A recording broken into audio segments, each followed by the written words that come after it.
साम्राज्य न्यूज, सामान्यांचा असामान्य आवाज। सोलापूर महानगरपालिकेच्या वतीने प्रभाग क्रमांक 15 येथील स्थानिक नागरिकांकरिता गुजराती मंगल कार्यालय लसीकरण मोहिमेची सुरुवात करण्यात आली। सोलापूर महानगरपालिका कोविड सेंटर मोहिमेस मुरारजी पेठ येथील गुजराती मंगल कार्यालय प्रभाग क्रमांक 15 मधील नागरिकांकरिता लसीकरण केंद्र सुरू करण्यात आले आहे। प्रारंभी उद्योगपती बिपिनभाई पटेल, गटनेते चेतन नरोटे, नगरसेवक विनोद भोसले, नगरसेविका वैष्णवी करगुडे यांच्या प्रमुख उपस्थितीत लसीकरण मोहिमेस प्रारंभ करण्यात आला।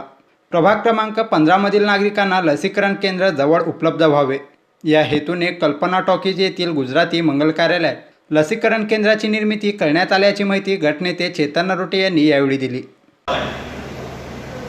26 प्रभागामध्ये वॅक्सिन केंद्र हे ओपन केलेले आहे।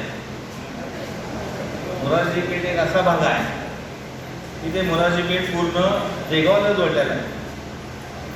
त्यामुळं राजूभाई देसाई असेल, केसनबाई असेल, या सगळ्यांनी मागणी केली की आपल्या भागातील लोकांना फार लांब जावं लागतं, देगावला जावं लागतं आहे आणि आम्ही सगळेजण सहकार्य करायला तयार आहे।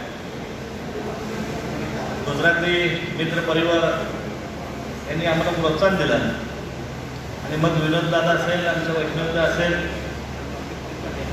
आम्ही तिघांनी आयुक्तांना सांगितलं पटवून की देगाव हे फार लांब पडतं आणि आमच्या इथल्या सगळ्या माता भगिनी एवढं लांब जाणं, त्यांना रिक्षा असेल, ट्रॅव्हल्स असेल, हे परवडणार नाही आहे। तर महानगरपालिकेचे विचारात घेऊन या ठिकाणी गुजरात हॉलमध्ये अनेक वर्ष 35 वर्षाला या ठिकाणी OPD चालू आहे। गुजरात मित्रमंडळ हे वास्तविक पाहता देशाला स्वातंत्र्य देण्यापासून खांद्याला खांदा देऊन या ठिकाणी काम करत असताना आमच्यासारख्या युवक सगळ्या नगरसेवकाला आनंद आहे की सोलापूर शहरामध्ये महाराष्ट्रामध्ये असे वॅक्सिन केंद्र कुठं भाई मिळणार नाही, असं वॅक्सिन केंद्र या ठिकाणी तुम्ही आम्हाला सुसज्ज करून दिले आहे। या ठिकाणी आल्यानंतर एखादा कोविड नाश्त्याची व्यवस्था आहे, बिस्किट देखील, त्यानंतर उपीट देखील आपण या ठिकाणी सुविधा केलेल्या आहेत। मी गुजराती मित्र मंडळाचं मनापासून आभार व्यक्त करतो का अशा महामारीमध्ये आपण एकमेकाला साथ दिली पाहिजे, एकमेकाला प्रोत्साहन दिलं पाहिजे।